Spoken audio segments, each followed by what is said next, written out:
यस्य प्रसादान्न गति कुतोऽपि ध्येयं स्तुवं तस्य दशस्त्रिसन्ध्यं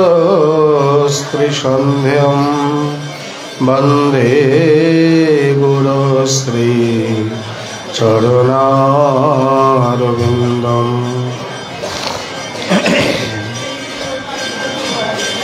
आजानुलम्बितभुजौ कनकावदातो संकीर्तनैकपितरो कमलायताक्षो विश्वम्भरो द्विजवरो युगधर्मपालो वन्दे जगत्प्रियकरो करुणावतारो।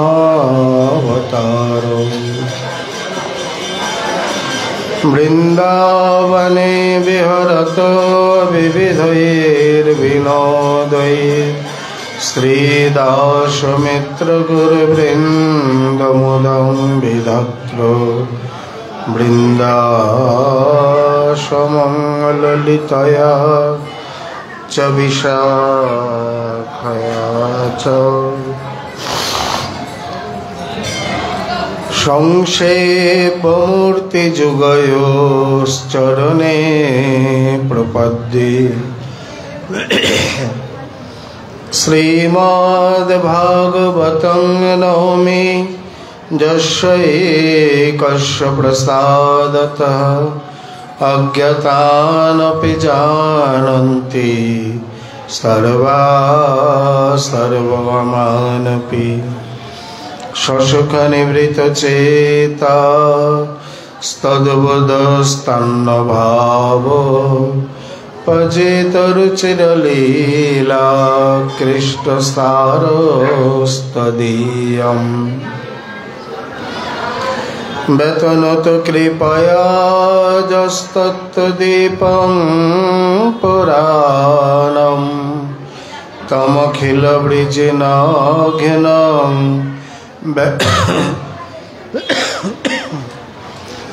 वैश्यसूनुं नतोऽस्मि।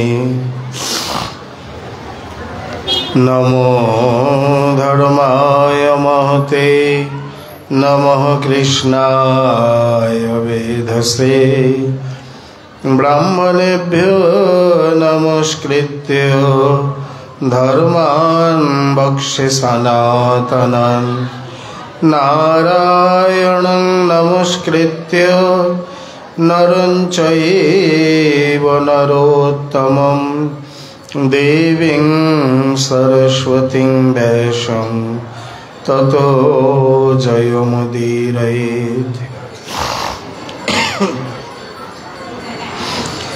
या दृष्टा निखिलाघसङ्घशमनी स्पृष्टा वपुपावनी रोगानामभिवन्दिता निरसनी सिक्तान्तकत्राशिनी प्रत्याशक्तिविधायिनी भगवत् कृष्ण संरोपिता नस्ता तच्चरणे विमुक्तिफलदा तस्यै तुलस्यै नमः।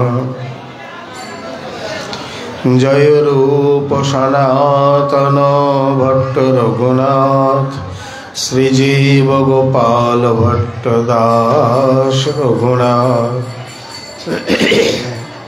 এই ছয় গোসাইয়ের করি চরণ বন্দন যাইতে বিঘ্ন নাশ অভীষ্ট পুরাণ। বাঞ্ছা কল্পতরুভ্যশ্চ কৃপা সিন্ধুভ্যৈব চ পতিতানাং পাবনেভ্यो वैष्णवेभ्यो नमो नमः। सब श्रोता वैष्णवे चरणे नमस्कार। सबे मिले चरण धूलि शिरे दाओ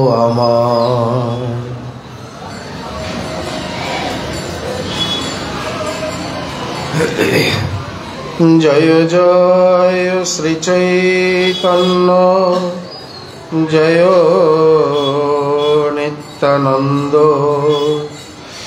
জয়াদ্বৈত চন্দ্র জয় গৌর ভক্তবৃন্দ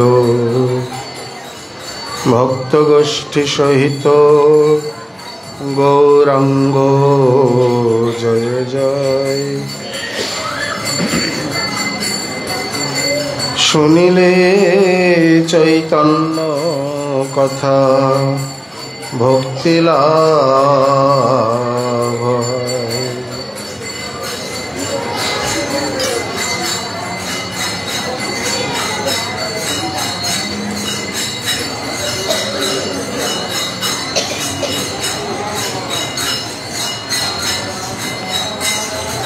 শ্রেয় মধ্যে কোন শ্রেয় জীবের হয় সার, কৃষ্ণ ভক্ত সঙ্গ বিনা শ্রেয় নাহি আর।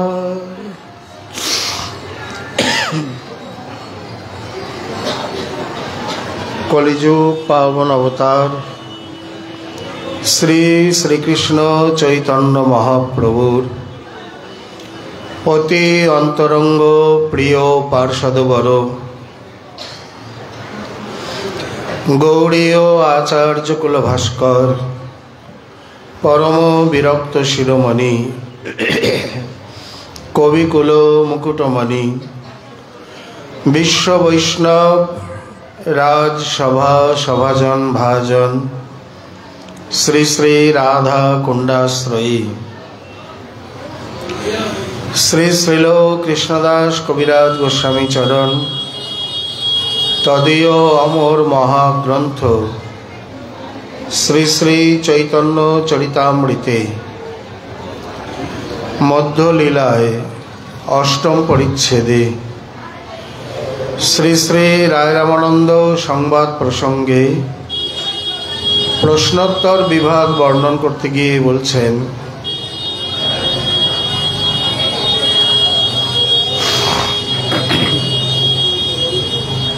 শ্রেয় মধ্যে কোন শ্রেয় জীবের হয় সার, কৃষ্ণ ভক্ত সঙ্গ বিনা শ্রেয় নাহি আর।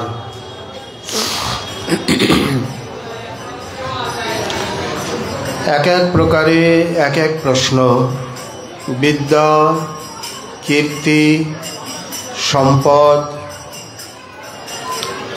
গান ইত্যাদি করে পঞ্চম প্রশ্নে এসে বলছেন যে শ্রেয় মধ্যে জীবের কোন শ্রেয় সার। কথাগুলি লক্ষণীয়। শ্রেষ্ঠ বিদ্যা, শ্রেষ্ঠ কীর্তি, শ্রেষ্ঠ ধর্ম, শ্রেষ্ঠ গান যেমন তেমন নয়, মানে তার পরাকাষ্ঠায় গিয়ে চরম পরমে গিয়ে প্রশ্ন। তেমনি শ্রেয় বলতে তো মঙ্গল, কল্যাণ, শুভ, ভালো, অভ্যুদয় ইত্যাদি অনেক শব্দ পর্যায়বাচী অনেক কিছুই বোঝায়। কিন্তু এই সমস্ত শ্রেয়ের মধ্যে কোন শ্রেয়টি সার, কোনটি আমাদের মঙ্গলের চরমে পরমে, যার উপর আর মঙ্গল হয় না, কল্যাণ হয় না, শুভ হয় না। অতএব সেই শ্রেয় বস্তু কি তুমি আমার নিকট কীর্তন করো। তার উত্তরে শ্রী রায় রামানন্দ পাদ বলছেন, কৃষ্ণ ভক্ত সঙ্গ বিনা শ্রেয় নাহি আর। কৃষ্ণ ভক্তের যে সঙ্গ, সেই সঙ্গই হচ্ছে সবথেকে শ্রেয়স্কর মঙ্গল। জীবনে যত প্রকারের মঙ্গল, শুভ, কল্যাণ, অভ্যুদয় বা নিযোগে নিঃশ্রেয়স ইত্যাদির মূল কারণ। অর্থাৎ তাহলে তো ঘুরে ফিরে সাধু সঙ্গের কথাই আসছে। বলে হ্যাঁ আসুক, ক্ষতি কি? সাধুসঙ্গ সাধুসঙ্গ সর্বশাস্ত্রে কয়, লব মাত্র সাধুসঙ্গ সর্বসিদ্ধি হয়। এ কথার অনেক তাৎপর্য। কেউ কেউ বলেন লবামাত্র সাধুসঙ্গ সর্বসিদ্ধি হয়, মানে গ্রহণ করা মাত্র, চলতি ভাষায় বা পূর্ববঙ্গীয় ভাষায়, তাতেও হয়। কিন্তু এখানে কবিরাজ গোস্বামী তা বলেননি, কারণ উনি পণ্ডিত তো, পারিভাষিক শব্দ আদি বেশি প্রযোজ্য। লবমাত্র, লবকাল, ভাগবতে তৃতীয় স্কন্ধে কাল বিভাগ বর্ণনা রয়েছে। অণু, পরমাণু, লব, লেশ, মুহূর্ত, ক্ষণ, একেবারে এই জগতে আমাদের যত কাল গণনা রয়েছে দ্বিপরার্ধ পর্যন্ত, তারপর আর গণনার হিসাব সংখ্যা নেই। দ্বিপরার্ধ পর্যন্ত ব্রহ্মার আয়ু, তার মধ্যে প্রথম পরার্ধ হয়ে গেছে, মানে 50 বছরে এক পরার্ধ, আর এক 50-এ দ্বিতীয়, মানে 100-তে 2 পরার্ধ, তার মধ্যে 50 বছর চলে গেছে। 51 বছরের দিনের সপ্তম মন্বন্তরীয় কলি চলছে, তার মানে অষ্টাবিংশ চতুর্যুগের সপ্তম মন্বন্তরের কলি চলছে। চুলটুল পেকে গেছে, 50 বছর হয়ে গেছে, আবার কত?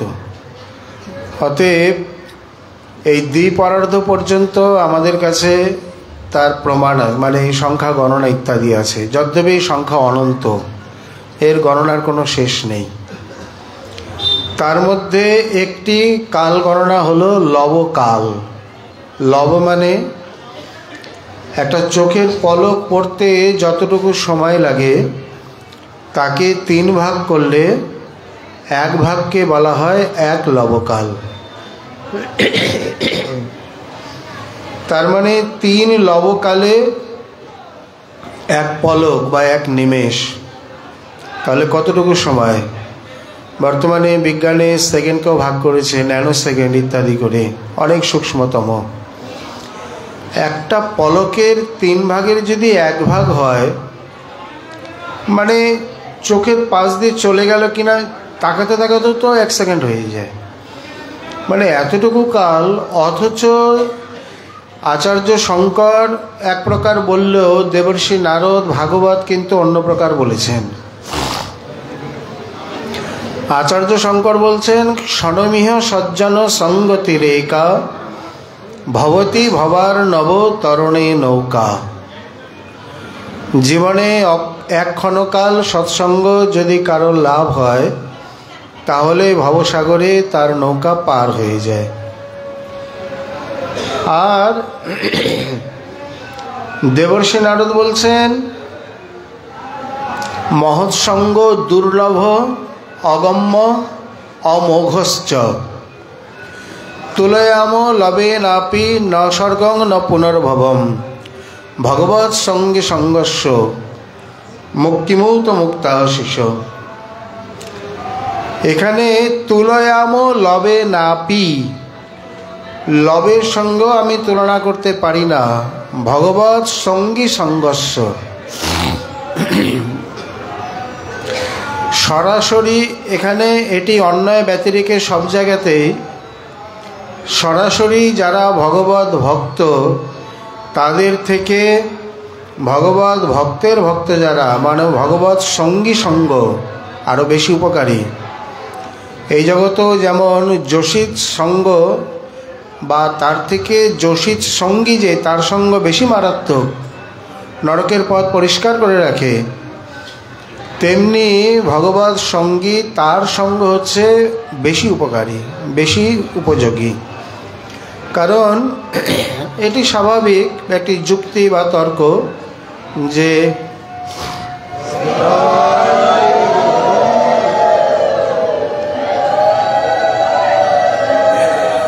শ্রী ভগবান তিনি নিজে নিজের সম্বন্ধে বলে যতখানি না আসক্তি জন্মাতে পারবেন, তার থেকে তার প্রিয় ভক্ত তার নাম রূপ গুণ লীলা বিভিন্নভাবে এনিয়ে বিনিয়ে নানান প্রকারে বলে অন্যের হৃদয়ে আসক্তির সঞ্চার করে দিতে পারে। যেমন একজন রূপসী, সে নিজের সম্বন্ধে যতটা না আসক্তি জন্মাতে পারে, অন্য একজন তার রূপগুণের কথা বলে অন্যের মনে বেশি আসক্তি জন্মে দিতে পারে। এই জন্যে ভগবৎ সঙ্গের থেকে ভগবৎ সঙ্গী সঙ্গের মহিমা বেশি। তুলয় আমর ন লাভে না আপি ভগবৎ সঙ্গী সঙ্গ।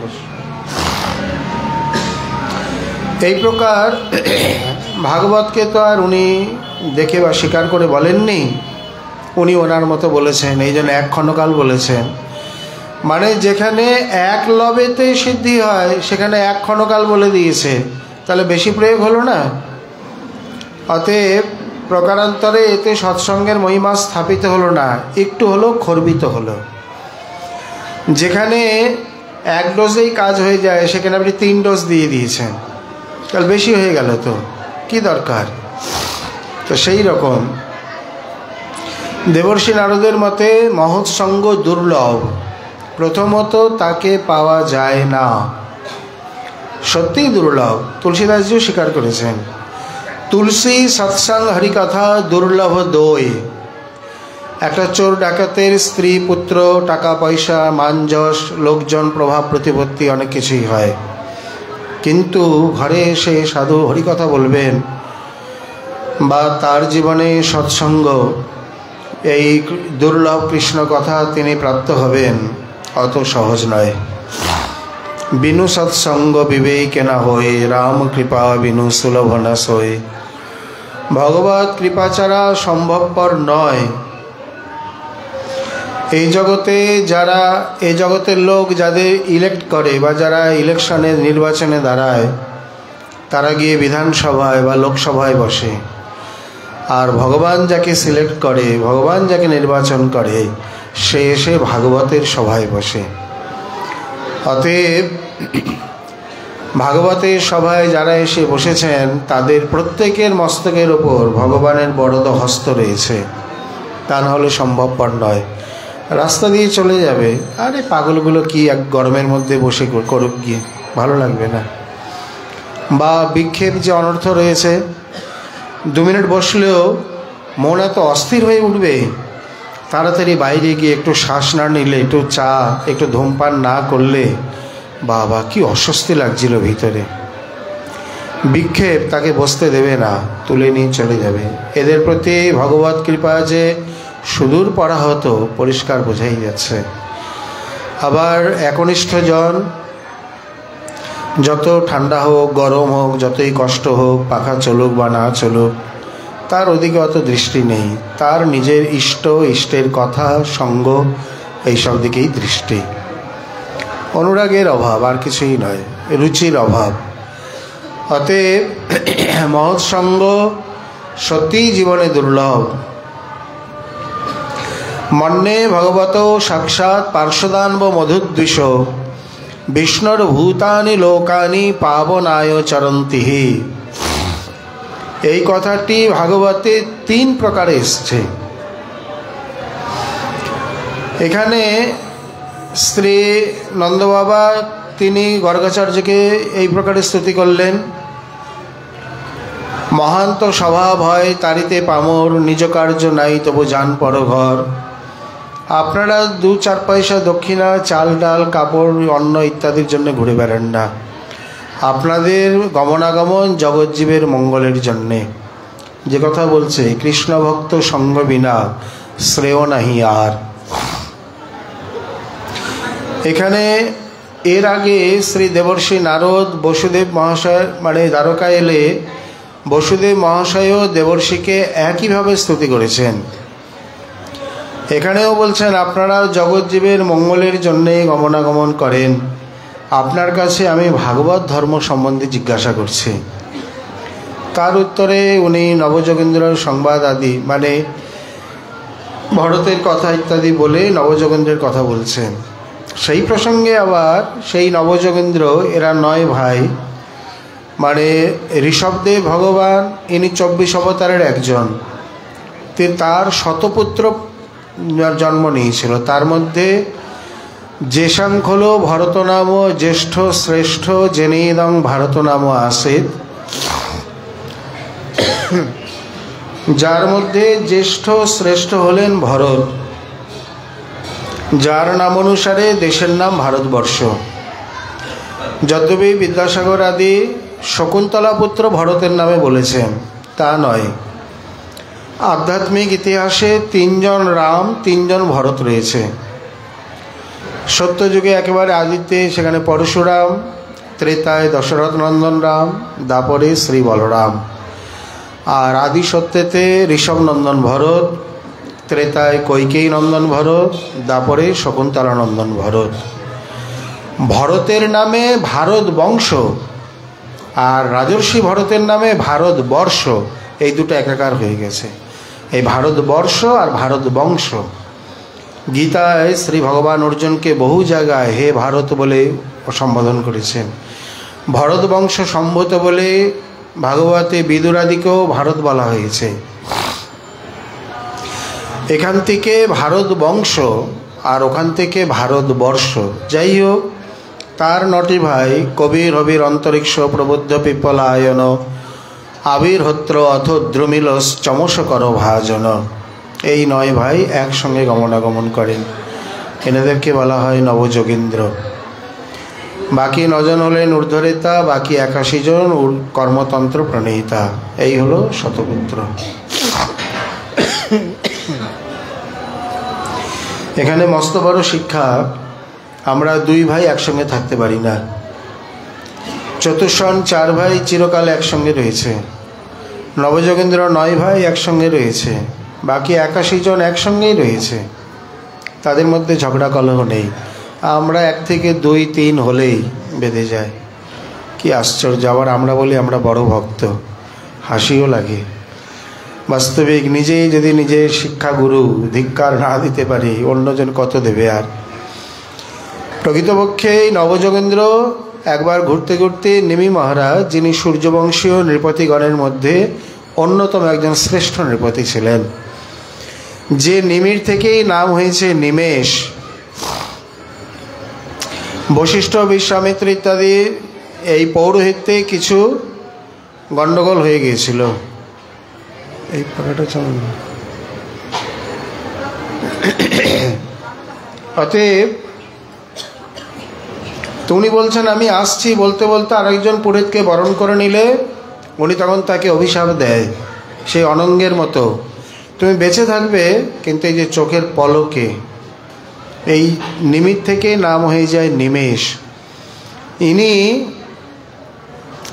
এই নিমিত থেকে 21 পিঢ়ি 21 বংশ পর্যন্ত এরা ঊর্ধ্বরেতা জ্ঞানী বিবেকী হয়েছিলেন। নিমে বাস্তবিক স্বীকৃতি না থাকলে নবযোগেন্দ্র এমনি এমনি আসেন।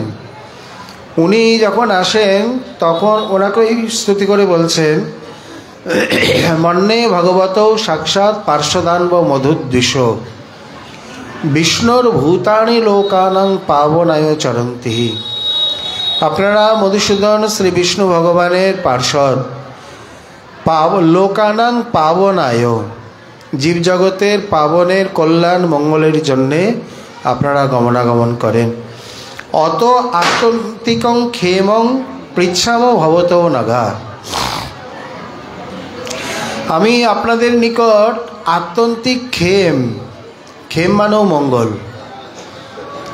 সং মানেও মঙ্গল, সং মঙ্গলং করতি ইতি শঙ্কর। এখানে অনেক পর্যায়বাচী শব্দ আছে। যেখানে আমরা সাধু দেখলেই আগে, বাবা হাত দেখতে পারেন? আমার হাতটা দেখেন না কেন? সোনা দিয়ে বাঁধানো, তোমার হাত দেখবে। যদি হাত দেখতে পারলো তো বড় সাধু, তা না হলে মনটা ছোট হয়ে গেল। ও হাত দেখতে পারেন না, তাহলে এই জল্প মানে কোনো তাবিজ কবচ, একমুখী 21মুখী বীজ রুদ্রাক্ষ এইসব বলছেন, এইসব আমার কাছে নেই। ওইসব আমি উত্তরাখণ্ডে যাইও নি, জানিও না। তাহলে জলপরা টলপরা ফু ফা বলে এইসবও জানি না। খামোকা বাবাজি ঘুরে বেড়াচ্ছে, কিছুই জানে না। এইগুলো জানলে বড় সাধু, আর এগুলো না জানলে তখন সাধুই নয়। আসলে দোষ গৃহীর নয়, দোষ সাধুরই। কারণ নিজে ভক্তি লাভ করবে তারপরে দেবে, এটা তো একটু কঠিন ব্যাপার, সময় সাপেক্ষ। অত সাধন কোথায়, ধৈর্য কোথায়, কৃপাই বা কোথায়? এই জন্যে সহজ পন্থাকে বেছে নেওয়া হয়েছে। অর্থ লাভ এই আসে, কপট বৈষ্ণব বেশে আমি ভ্রমিয়া বলিনু ঘরে ঘরে। প্রায় করে 99 জন গৃহী জর্জরিত, গেলেই আমার ছেলেমেয়ের মঙ্গল, চাকরি, রোগ ব্যাধি, আশীর্বাদ, এইসব। আর এরাও টোটকা টাটকা শিখে না, 2-4 পয়সা যা আসে, চলো ব্যবসা তো ভালোই চলছে। মানে মাঝে মধ্যে মনে হয় যে ভাগবত না শিখে এগুলো শিখলে মনে হয় ভালো হতো, কিন্তু প্রকৃতপক্ষে এই ব্যবসা এখন চরমে। ভক্তির কথা বললে শিষ্যদের মধ্যে, ভক্তদের মধ্যেও কজন একবার বললে তারপর আপনার কাছে ঘেঁষবে না, প্রশ্ন করবে না।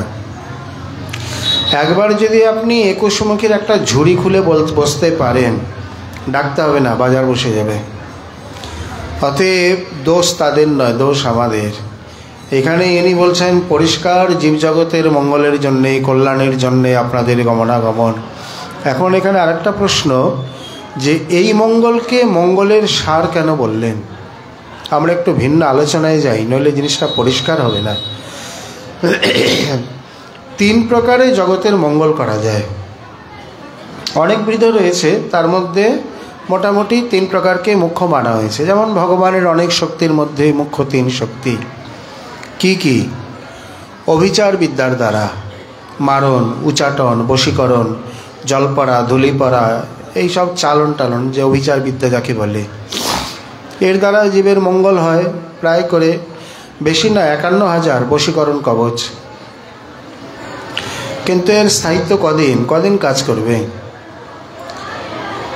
নাম বলতে খুবই সংকোচ। কলকাতায় আজ থেকে বেশ কিছু বছর আগে যে ধর্মগুরুকে মানে গ্রেপ্তার করা হয়, তার আসনের চারপাশে 6 লাখ টাকার 4টে বশীকরণ কবচ পাওয়া গিয়েছিল। মানে যে কত পুলিশ ফোর্স এসছে, যেই সামনে আসে বশীভূত হয়ে যায়, কিছু ধরতে পারে না, করতে পারে না। পরে গিয়ে সেই আসন ভেঙে দিয়ে তাকে ধরা হয়।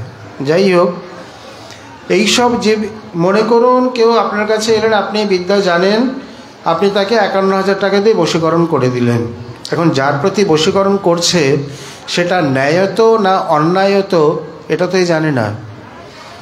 যদি অন্যায়ত হয় তাহলে অন্যায় যে করে, অন্যায় যে সহে, তার ইন্ধন যে যোগায়, সকলে সমানভাবে সেই ভোগী হবে, পাপে কর্মের ভোগী হবে। এই জন্যে প্রায় করে দেখা যায় যারা অভিচার ইত্যাদির দ্বারা জগতের মঙ্গল করে বা অর্থোপার্জন করে, যাদের করে তাদেরও তো খুব বেশি দিন স্থায়ী হয় না, আর যারা করে তাদের জীবনও খুব একটা সুখের মঙ্গলময় হয় না। এইসব কর্মফল তাকেও ভোগ করতে হয়। দ্বিতীয় হলো যোগ আদির দ্বারা, যেমন বড় বড় সিদ্ধপুরুষ, বিভিন্ন সিদ্ধপুরুষ রয়েছেন, তারা ঊর্ধ্বলোক মানে উপর ভাগ থেকে ভূভাগে নেমে এসে জগৎজীবের মঙ্গল করেছেন, কল্যাণ করেছেন। বিশেষ করে বঙ্গদেশে বলার আর অপেক্ষাই নেই, শ্রী লোকনাথ বাবা আদি, বা একসময় শ্রী ত্রৈলঙ্গ স্বামী, যোগীরাজ শ্যামাচরণ লাহিড়ী ইত্যাদি, আরও কত শতজন। বারদি গ্রামে পরিষ্কার বলছেন, আমি যতদিন আছি মা তুমি এই গ্রামে প্রবেশ করবে না, ছেড়ে দিলেন, চলে গেলেন। কিন্তু তারপরে জোর করে কারোর কর্মফলকে ঠেকিয়ে রাখা, ভোগ করতে না দেওয়া, এটা প্রকৃতির বিরুদ্ধে পদক্ষেপ নেওয়া হয়। মানে প্রকৃতির সঙ্গে পায়ে পা ঘেঁষে ঝগড়া করা। সব কিছু ভগবত বিধানে চলছে। ভূভারতে এমন এমন সিদ্ধ মহাপুরুষ রয়েছেন যারা পৃথিবীটাকে ধরে স্থির করে দিতে পারে। মুহূর্তের মধ্যে সারা পৃথিবীর যত অরাজকতা মুহূর্তের মধ্যে ঠিক করে দিতে পারে, কিন্তু তারা করবেন না। তাহলে এইভাবে চলবে? বলে হ্যাঁ, কলিযুগ, তাকে খেলতে দেওয়া হয়েছে। ভগবত বিধান আমার আপনার এতে বলবে না। যখন ওপর থেকে ইঙ্গিত আসবে, নির্দেশ আসবে, তখন আবার আমার আপনার কথা শুনবেও না। তারা গোপনে ঠিক জগৎজীবের মঙ্গল কল্যাণ করে যাবে। এইরকম শক্তিধর মহাপুরুষের অভাব নেই। যেমন কর্মফলকে, যেমন বিস্ফোট, ফোড়া ইত্যাদিকে বসাতে নেই, পেকে বেরিয়ে যাক, মৃত শ্বেত রক্তকণিকা শরীর থেকে বেরিয়ে যাক, শরীর সুস্থ হবে। একে বসিয়ে দিলেই আরও অমঙ্গল, অকল্যাণ। তেমনি যোগাদি ঐশ্বরিক শক্তির বলে ফলে কারো কর্মফলকে ভোগ করতে না দেওয়া, তাকে এক প্রকার রক্ষা করা, এটি প্রকৃতির বিরুদ্ধাচরণ করা। এই মঙ্গল হলো দ্বিতীয় শ্রেণীর মঙ্গল। এখানে কেন বলছেন শ্রেয় মধ্যে সার? তৃতীয় শ্রেণীর মঙ্গল হলো যে কথার দ্বারা, বিবেকের দ্বারা, সঙ্গ ইত্যাদির দ্বারা তাকে অন্তর ভিতর থেকে শুদ্ধ বুদ্ধ মুক্ত করা। এটি শ্রী শুকমুনি আদি থেকে বুদ্ধদেব আদি থেকে সকলেই স্বীকার করেছেন। শ্রী শুকমুনি পরীক্ষিতকে কি দিয়েছেন? যোগের কথাই যদি আমরা ধরি, আরেকটু কথা আমরা পরিষ্কার করে নিই। যদ্যপি এসব আলোচনা রাধাকুণ্ডে হয় না, কিন্তু বুঝতে আমাদের সুবিধার জন্যে। শ্রীরাম ঠাকুরজি ইনিও কিছু যোগ ঐশ্বর্য জানতেন, অনেকের অনেক রোগ ব্যাধি ঠিক করেছেন। একবার এক যুবকের শূল বেদনা, বাত বেদনা তিনি গ্রহণ করেন। প্রারব্ধটা এতটাই মারাত্মক, ওনাকে গ্রাস করে, মানে উনি সেই বেদনায় আক্রান্ত হয়ে পড়েন। নিজের গুরুদেবের কাছে গেলেন। গুরুদেব মানে গিয়ে দণ্ডবাদ প্রণামাদি করেছেন। জোর করে মেরেছেন এক পদাঘাত, এক লাথি মেরেছেন, একবারে ফুটবলের মতো উড়ে গিয়ে পড়েছে, অনেকটা কিছুটা দূরেই গেছে, নির্জন এক কাশবনে। এবার বলছে ওখান থেকে উঠে দাঁড়া, দাঁড়িয়ে হেঁটে আমার কাছে আয়। রাম ঠাকুর উঠে দাঁড়ালেন, দাঁড়িয়ে আসছেন, কিন্তু আস্তে আস্তে পুরোটা আসতে পারলেন না। একটু মানে দূরত্ব থাকতে উনি পড়ে গেলেন। গুরুদেব বললেন, আর আমি কিছু করতে পারবো না, তুমি যদি পুরো চলে আসতে পারতে তাহলে বুঝতাম যে এই কর্মফল তোমাকে আর ভোগ করতে হবে না, কিন্তু এটা কিঞ্চিত হলেও তোমাকে ভোগ করতে হবে। তো ওই যুবক তো হয়ে মানে পরিষ্কার, তিনি শুদ্ধ হয়ে গেলেন, বা তার বেদনা নেই, কিন্তু এটা ওনাকে ভোগ করতে হবে। কর্মফল একেবারে চিরতরে যায় না, অত বিধান নেই। এই জন্যে বাহ্য যে সকল মঙ্গল উপকার ইত্যাদি রয়েছে, অন্নদান, বস্ত্রদান, ঔষধ দান, চক্ষুদান, রক্তদান, বৃক্ষদান, পুষ্করিণী, বিদ্যাদান ইত্যাদি ইত্যাদি, সবই আপেক্ষিক, চিরকাল স্থায়ী নয়। এবেলা দেবেন, ওবেলায় খিদা লাগবে। ওবেলা কি 3-4 ঘন্টা পরেই তো খিদা লাগিয়ে যাবে, আবার অন্ন দিতে হবে। একটা কাপড় ক বছর যাবে, একটা ঔষধ কতদিন যাবে, আজ এক রোগ কালকে আর এক রোগ হবে। এই জন্যে এইসব দিয়ে দিয়ে তার থেকে একটা ভালো কাজ করলে হয় না, যে এগুলো যেখানে লাগবেই না সেই উপায়টা করে দিলে। তার মানে এগুলো কোথায় লাগে, কখন লাগে? যতক্ষণ শরীর আছে, জন্ম মৃত্যু আছে। শরীর থাকলে ক্ষুধা, পিপাসা, অন্ন, বস্ত্র, আশ্রয়, ঔষধ, বিভিন্ন রোগ ব্যাধি, তার চিকিৎসা। কিন্তু জন্ম মৃত্যুকেই যদি একেবারে রদ করে দেওয়া যায়, না থাকবে বাঁশ, না হবে বাঁশি, না বাজবে, মানে বাঁশের ঝাড়ও থাকবে না, বাঁশিও তৈরি হবে না, আর বাঁশি বাজবেও না। ও বাঁশি কটা যমুনায় ফেলবে? এক কাজ করো, বাঁশের ঝাড় ধরে যমুনায় ফেলো। গোপীগণ যেমন বলছে, মানে সমূলে উৎপাটন। তেমনি কতজনকে অন্ন দেবে, কতজনকে ঔষধ দেবে, দরকারই নেই। এমন এক কাজ করো যাতে জন্ম মৃত্যুই না হয়, প্রভুর চরণে গিয়ে এমন নিত্য প্রেম সেবায় মহানন্দে বিলীন হয়ে যায় যে যেখানে এগুলোর দরকারই হবে না। সেই পন্থাই আচার্যগণ দিয়ে গেছেন, এবং এটাই সর্বোত্তম। এই স্থানে শুকমুনি পরীক্ষিতকে কি দিয়েছেন? কিছুই দেয়নি। না দীক্ষা, না শিক্ষা, না নাম, না মন্ত্র, না বিগ্রহ, না অর্চনা, না ধ্যান প্রাণায়াম, না অন্য কোনো সাধন উপদেশ। শুধু 7 দিন বসে বসে কথা শুনিয়েছেন। কথার কি মহিমা! শৃঙ্গি ঋষির কথা শুনে রাজ্য ত্যাগ করল, সুখদেবের কথা শুনে বলল আমি নির্ভয়, অভয়। পরে জিজ্ঞাসা করছেন, মহারাজ তোমাকে তক্ষক দংশন করবে, এই পশু বুদ্ধি তুমি ত্যাগ করো। তার উত্তরে বলছেন, গুরুদেব আপনি ঠিকই বলেছেন। ভগবান তক্ষকেভ্য মৃত্যুভ্য ন বিভেম্যহম, অনুগৃহীত সিদ্ধস্মি ভবতৌ করুণাত্মনা। আমি এখন আপনার করুণায় অনুগৃহীত, কৃতার্থ।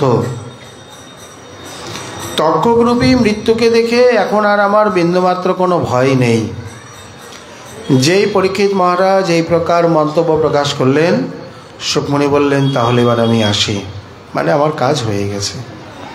ভিতর থেকে তাকে শুদ্ধ, বুদ্ধ, মুক্ত আর অভয় নির্ভয় করা। জগতে যত প্রকারের দান আছে তার মধ্যে সর্বশ্রেষ্ঠতম দান হলো অভয় দান। এই অভয় দানে জন্ম মৃত্যুকে জয় করে হলোই তো, তক্ষকনাগ দংশন করলো, কিন্তু সর্পদংশনে অধোগতি দুর্গতি না হয়ে ঊর্ধ্বগতি হলো। তখনই তো ব্রহ্মা দাড়িপাল্লায় তুলে দেখতে গেলেন কোন সাধনের কোন বল, কোন ফল। অতএব এখানে শ্রী শুকমুনি তাকে অন্য কিছু দেয়নি। আচ্ছা, অজামিলকে যে মহাত্মার নাম দিয়ে গেলেন, অজামিলকে তো নয়, তার পুত্রের নাম রেখে গেলেন। এখানে পূর্ব ইতিহাস বা ভক্তমাল মতে ইনি হলেন ঋষি পরাশর। কারণ উনি যখন মৎস্যগন্ধায় গমন করে তখন ইনি এই অজামিল হচ্ছে কর্ণ ঋষি। উনি হেসেছিলেন, বলছেন আর মেয়ে খুঁজে পেল না, কোথাকার জেলের মেয়ে, দুর্গন্ধ, সেখানে গিয়ে উপগত হলো। ঋষি বললেন, আমি আমার ইচ্ছায় হয়নি, এটা ভগবত ইচ্ছায়।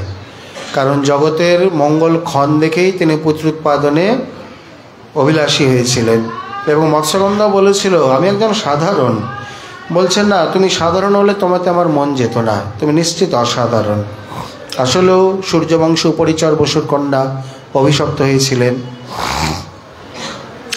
পরাশর ঋষি বললেন, আমি তো একবার মাত্র উপগত হলাম, তোমাকে এই প্রকার পতিতার সঙ্গে জীবনটাই কাটাতে হবে।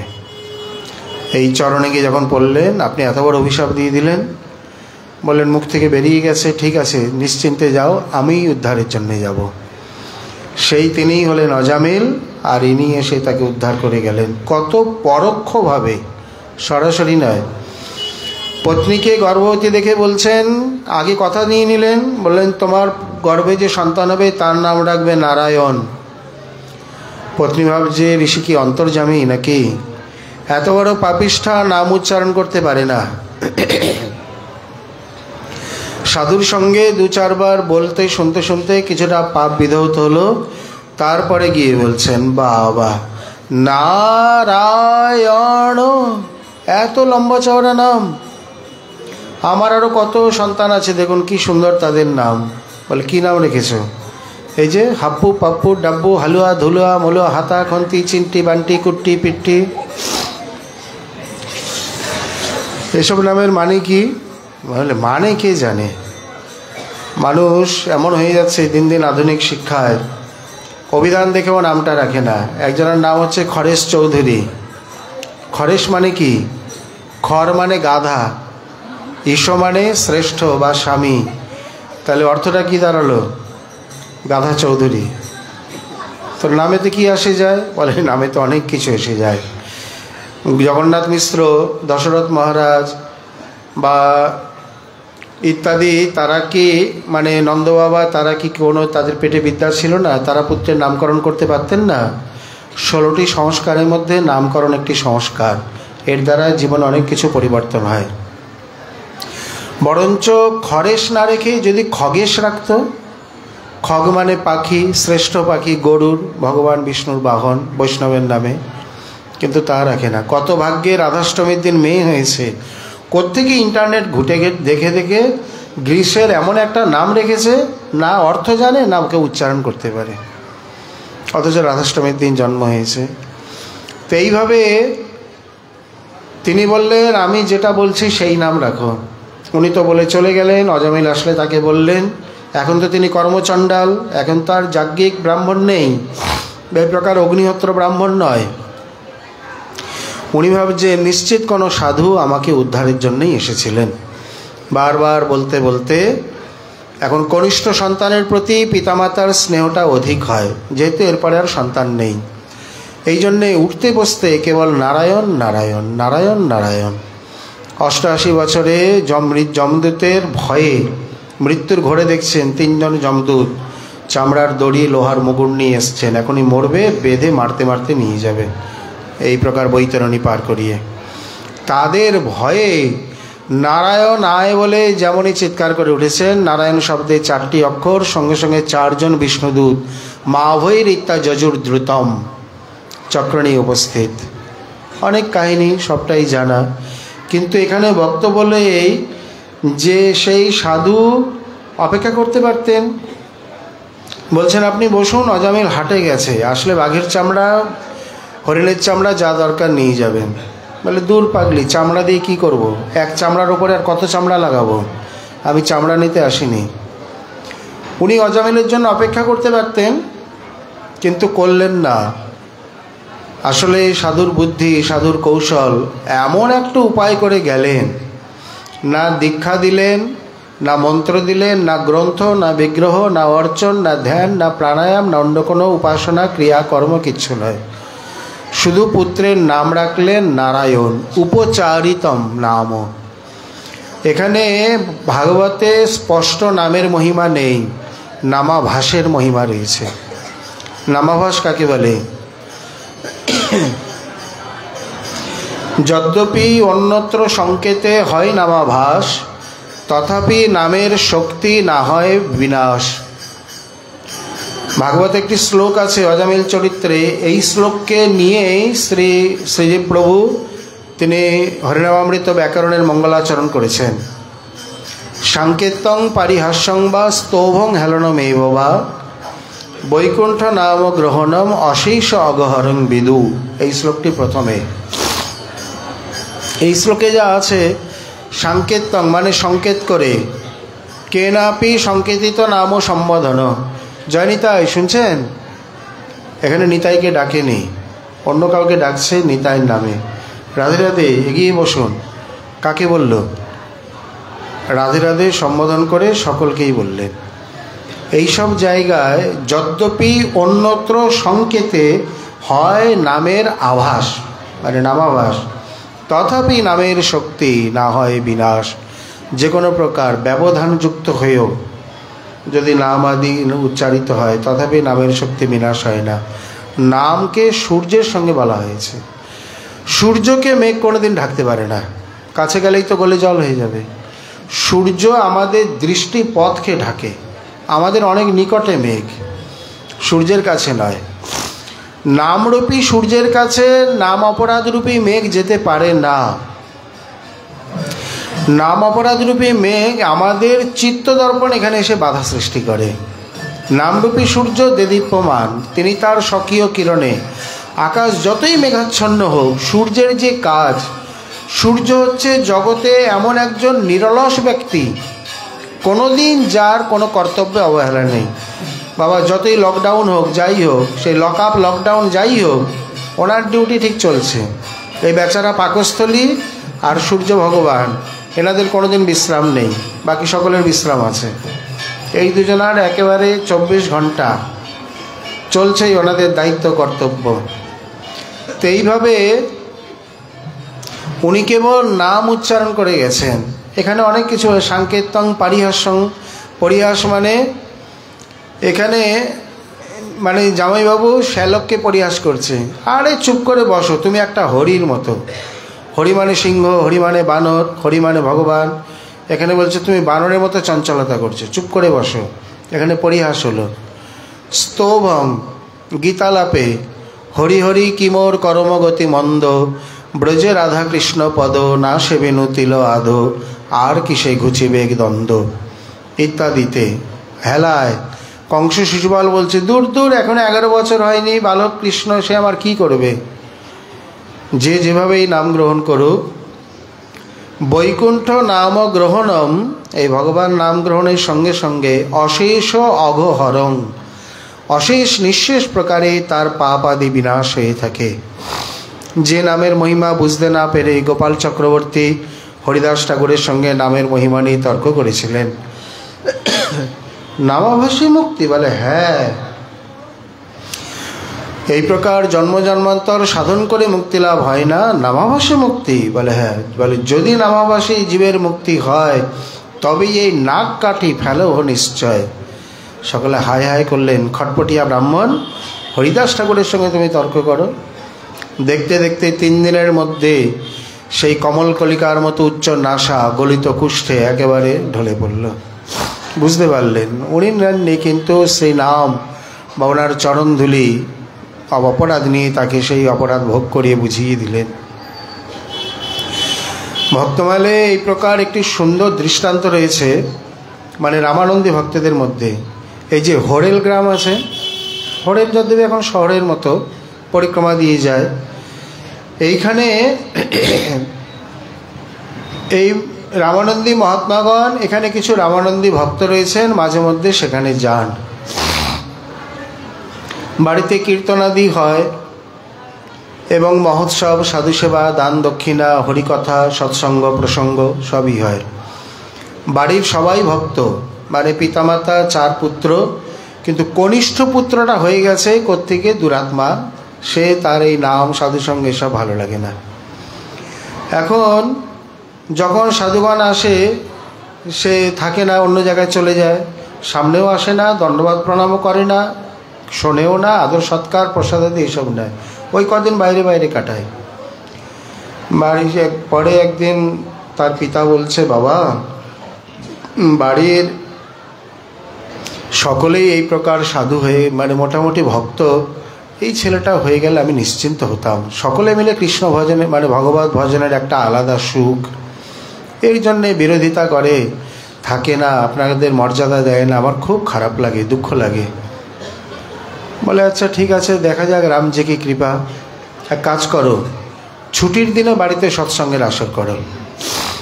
কোথায় যাবে? বাড়িতেই থাকবে। ছুটির দিনে করেছেন, প্রথমটা বুঝতে পারেনি, পরে যখন বুঝতে পেরেছেন তখন ছুটির দিনও বাড়ি থাকে না, আগের থেকে অন্য কোনো বন্ধুর বাড়ি বা কোথাও চলে যায়। শেষে বলছেন কি করা যায়, ওই যে কে বা এড়াইবে প্রভুর প্রেম মহাজালে, প্রভু তো এদিকে প্রেমের ফাঁদ ফেলছে, কিন্তু নিন্দুক, পড়ুয়া, অধম, তার্কিক এরা সব বেরিয়ে যাচ্ছে। কিছু কিছু মৎস্য আছে না, এরা খুব চালাক, এরা জালে ধরা পড়তে চায় না, একদিকে ঘা মেরে অন্যদিকে পালিয়ে যায়, জেলেও বুঝতে পারে না। জগতে অনেক জীব আছে, যার জন্য তো মহাপ্রভু শেষ ফাঁদ পাতলেন, সন্ন্যাস। সন্ন্যাসী বুদ্ধে যবে মরে করিবে নমস্কার, তবহু খণ্ডিবে সবের কর্মের প্রকার। এই রূপে মহান্ত, তাদের তো সাধুরও বুদ্ধি কম নাকি, যেই জন কৃষ্ণ ভজে সে বড় চতুর।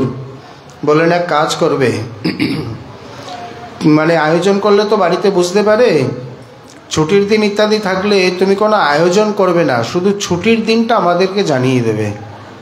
বলে সেদিন কি করবেন? বলে দেখা যাক, প্রভুর ইচ্ছা।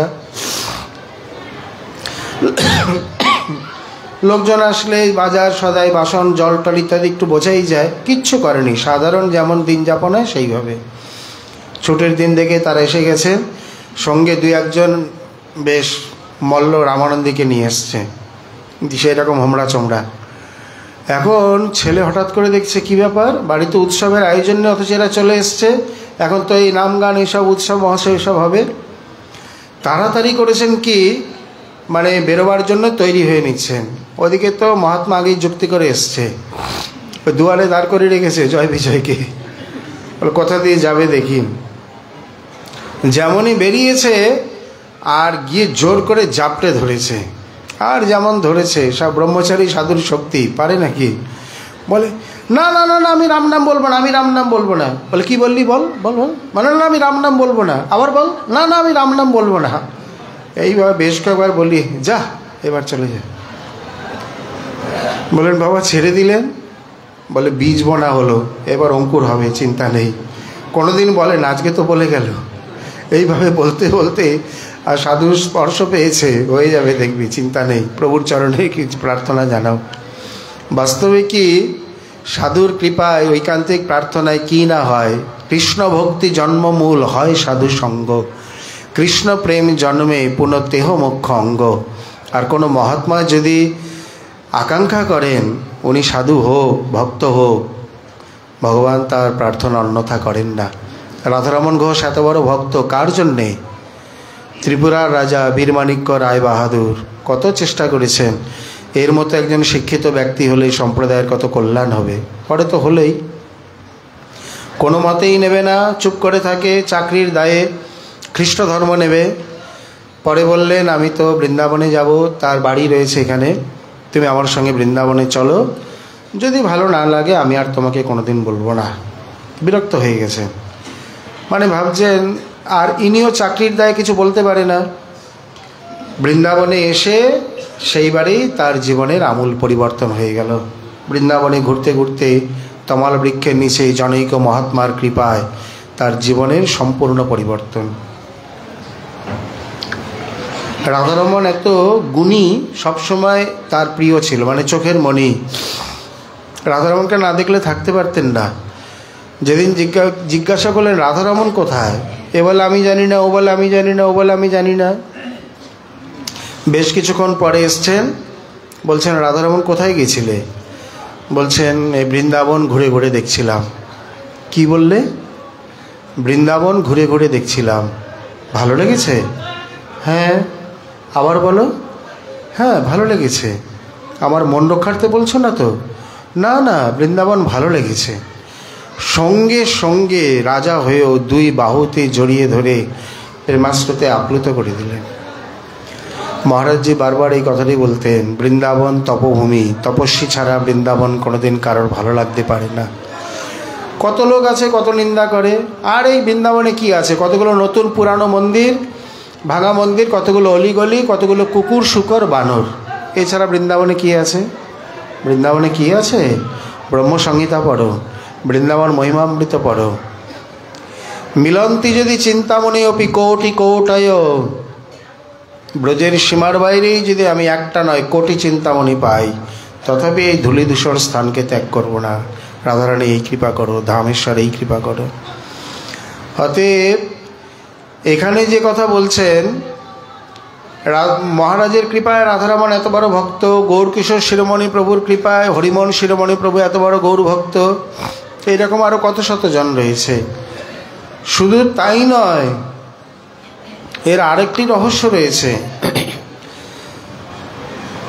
ভগবান যখন ভাগবতকে জিজ্ঞাসা করছেন, মানে বৃহৎ ভাগবতামৃতের মতে, যে আমাকে যদি ভক্তি লাভ করতে হয় আমার জন্য কি বিধান, সকলে মাথা নিচু করে গেছেন। ভগবানকে কি বিধান দেবেন? ভাগবত চুপচাপ বসে আছেন। ব্রহ্মা বলছেন ভাগবত বলো, বলছেন সবার জন্য একই বিধান।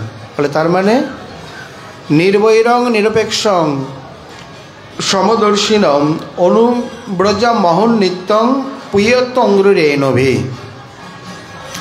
এই প্রকার যিনি নির্বৈর নিরপেক্ষ শান্ত, এমন যে ভক্ত, ভগবান বলছেন, মানে উনি প্রশ্ন করেছেন আমি তাহলে কার পদধূলি নেব, কে আমাকে পদধূলি দেবে? আমাকে তো কেউ দেবে না। বলে কে দেবে কে না দেবে আমি জানি না, কিন্তু ভক্তি লাভ করতে গেলে কৃষ্ণ ভক্তি জন্মমূল হয় সাধু সঙ্গ। ভক্তা সঞ্জাতয়া ভক্তা, এর ওপর ভিত্তি করেই ভক্তি সন্দর্ভ। অতএব এই প্রকার ভক্তের চরণধূলি লাগবেই। তখন তিনি বলছেন এই রকম নিরপেক্ষ নির্বৈর শান্ত ভক্ত যে অনুব্রজামি অহং নিত্যং, আমি তার সামনে গেলে তো দেবে না, পিছনে পিছনে অনুব্রজন করি। পুয়তি অঙ্গ্রি রেণবি, যেহেতু যাতে তার চরণধূলি উড়ে এসে আমার শরীরে লাগে। এখন ইনি অনন্ত কোটি ব্রহ্মাণ্ড ভাণ্ডোদর, শুধু নিজের জন্যে নয়, তার অঙ্গেতে মানে তার শরীরে ব্রহ্মাণ্ডে অঙ্গরূপী ব্রহ্মাণ্ডে যে সকলে রয়েছে, ভবিষ্যতে যাতে তারা ভক্তি লাভ করে আমরা জানি না, অথচ ভগবান পূর্বে থেকে তার ব্যবস্থা করে রেখেছে। কত বড় দয়ালু, কত বড় কৃপালু। শিশু জানে না প্রকৃতি মায়ের পক্ষে দুগ্ধের সঞ্চার করে রেখেছে, অথচ আমরা বলি ভগবান কি দিয়েছে, কি করে রেখেছে, যাতে সকলে আমরা ভক্তি মন্দিরে প্রবেশ করতে পারি, ভক্তি লাভ করে তার প্রেম সেবায় নিযুক্ত হতে পারি। দয়ালু কত আগে থেকে তার সুব্যবস্থা করে রেখেছেন আমরা জানিও না। এই যে যদৃচ্ছাক্রমে ঘুরতে ঘুরতে ভক্তসঙ্গ লাভ, ধামাদি গমন ইত্যাদি, এগুলো ওই কাকতালীয় ন্যায় হয় না, সব পূর্ব নির্দিষ্ট পরিকল্পিত।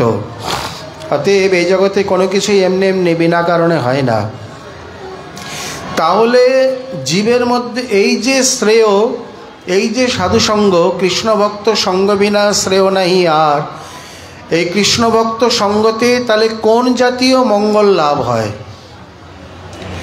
ভক্তির সর্ববিধ গুণের কথা বলতে গিয়ে ভক্তিরসামৃতে প্রথমেই বলছেন ক্লেশগ্নি শুভদা মোক্ষ লঘুতাকৃত সান্দ্রানন্দ বিশেষাত্মা শ্রীকৃষ্ণাকর্ষিণী মতা। প্রথম দুটি গুণ হচ্ছে সাধন ভক্তির, ক্লেশগ্নি এবং শুভদা। ক্লেশকে নাশ করে যিনি, ক্লেশাণী নশ্যন্তি। আর শুভদা, শুভং মঙ্গলং দদাতি যা সা শুভদা ভক্তি।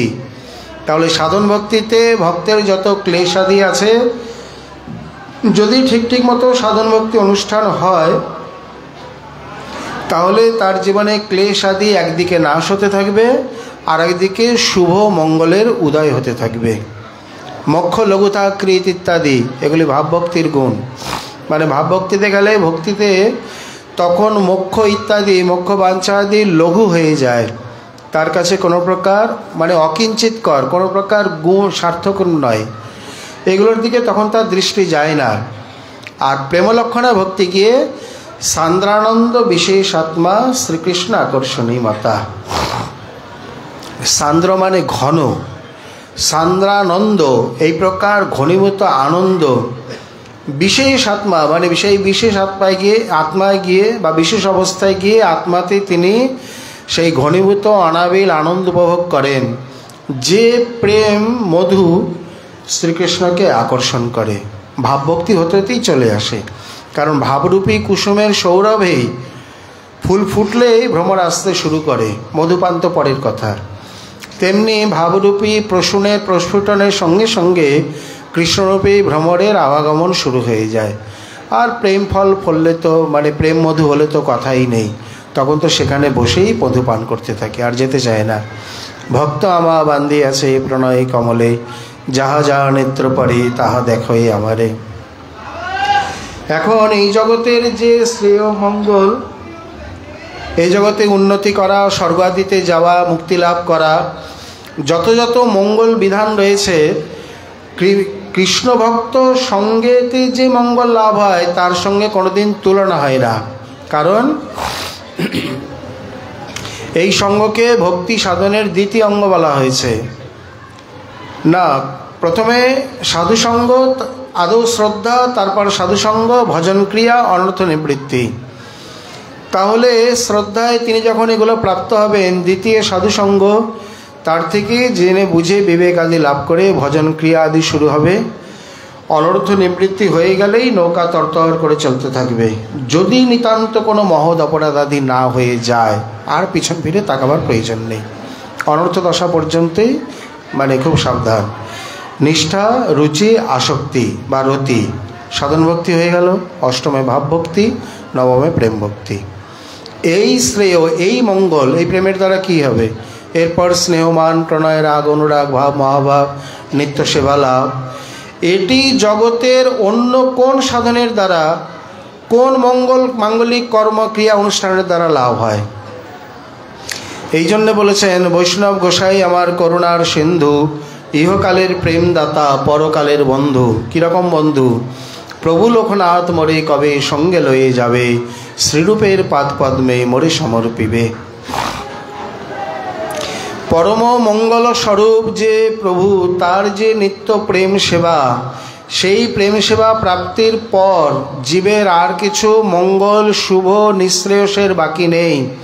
এবং পুরাণাদি পরিষ্কার বলছেন, যত পরতরং প্রাপ্য বৈষ্ণবানাং নবিদ্যতে, যার থেকে পরতর, শ্রেষ্ঠতর বা শ্রেষ্ঠতম প্রাপ্তি বৈষ্ণবগণের জন্যে আর কিছু নেই। সেটি হচ্ছে তার জীবনে সর্বশ্রেয়স্কর। তাহলে সেই শ্রেয়ের সার কি? কৃষ্ণ ভক্তের সঙ্গ। এই প্রকার যদি অনুরাগী, আসক্তিমান প্রেমিক ভক্তের সঙ্গ হয়, ও সোনাই সোহাগা, জীবন সার্থক। এই প্রকার যদি এক লবকাল জীবনে পায়, কেবল হয়তো চলে গেলেন। দেবর্ষী নারদ প্রথমে দুর্লভ বলেছেন, তারপর বলেছেন অগম্য। কি যে পেলাম কিছুই বোঝা গেল না। বলে বোঝার দরকার নেই, অমোঘ, অব্যর্থ, কোনোদিন নাশ হবে না। এই সৎসঙ্গ আবার সৎসঙ্গে নিয়ে আসবে, সাধন ভজন করাবে, ভগবত চরণ প্রাপ্তি করাবে, তারপরে শেষ? বলে না, এখানে শেষ হয় না। সাধনেও সৎসঙ্গ, সিদ্ধিতেও সৎসঙ্গ। মহাপ্রভু নিজেই বলে গেছেন, সাধন ভক্তি আস্বাদন করে গেছেন। বৃষভার বা দানব মুনিগণের সৎসঙ্গে পেয়েছে, জটায়ু দশরথের সৎসঙ্গে পেয়েছে, ময় দানব পাণ্ডবগণের সৎসঙ্গে পেয়েছে, বান অসুর মহাদেবের সৎসঙ্গে পেয়েছে, তেমনি বলি দৈত্য প্রহ্লাদের সৎসঙ্গে পেয়েছে। এমনকি গোপীগণ নিজেরা নিজেদের মধ্যে সৎসঙ্গ করে আমাকে বশীভূত করে রেখে দিয়েছে। অক্ষণ্ণতাং ফলমিদং নপরং বেদাম, কৃষ্ণ দর্শন বিনা নেত্র ফলবান, যেই জন কৃষ্ণ দেখে সেই ভাগ্যবান। পূর্বরাগ বা বেণুগীত এও তো তাদের নিজেদের মধ্যেই সৎসঙ্গ। তাহলে এর থেকে সার শ্রেয় জগতে আর কিছু হয় না। পরবর্তী পয়ারে আবার যেভাবেই তিনি প্রশ্ন করছেন, শ্রীমান মহাপ্রভুর কৃপা হলে আবার আমরা আগামীকাল আস্বাদনে আশা রাখি। আজকে আমাদের শ্রী শ্রী রায়রামানন্দ সংবাদ কথা এখানেই বিশ্রাম লাভ করুন। নিতাই গৌর হরি বল। আরেকটি বিশেষ নিবেদন, অসমদীয় শ্রী পরম আরাধ্য শ্রীগুরু পাদপদ্ম অষ্টোত্তর শতশ্রী পণ্ডিত শ্রীপাদ নন্দলাল দাস বাবাজি মহারাজের সপ্তম বার্ষিক বিরহ তিথি এসে উপস্থিত। আগামী দিন অষ্টমী, না জানি কি হবে, যদ্যপি হয়তো সন্ধ্যার আগে আগেই অধিবাস হয়ে যাবে। আগামী দিন শুভ অধিবাস, পরশুদিন অষ্টপ্রহর নাম সংকীর্তন যজ্ঞ এবং নবমীর দিন তার তিরোধান উৎসব। এই সম্পূর্ণ উৎসবে আপনাদের সকলের সাদর নিমন্ত্রণ। আপনারা উপস্থিত হয়ে প্রত্যেকটি অনুষ্ঠানে আমাদের অনুগৃহীত করবেন এবং নবমীর দিন ভজন কুটিরে মধ্যাহ্নে সকলে মহাপ্রসাদ গ্রহণ করবেন। নিতাই গৌর হরি বল।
গৌরব চরিত্রের প্রথম ঘন্টাটা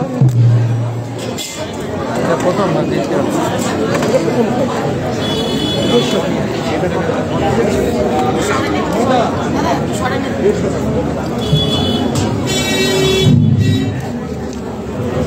জয় জয় রাধে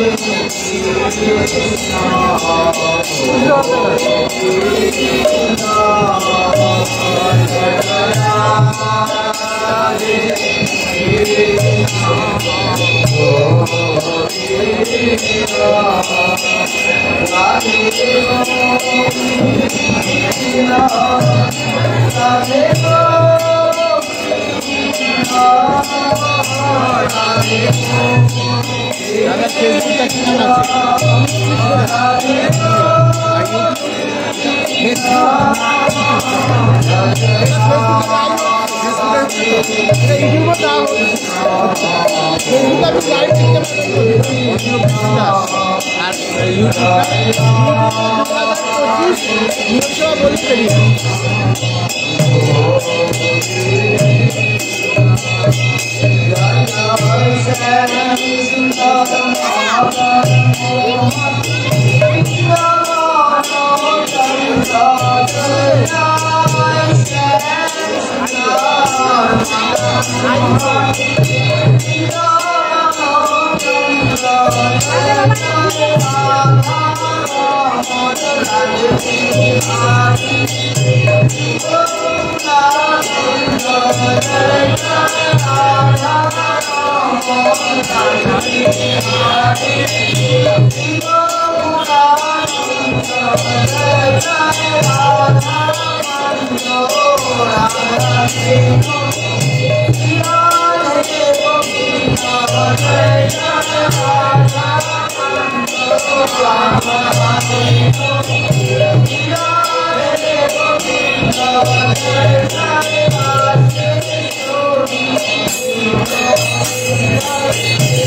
Om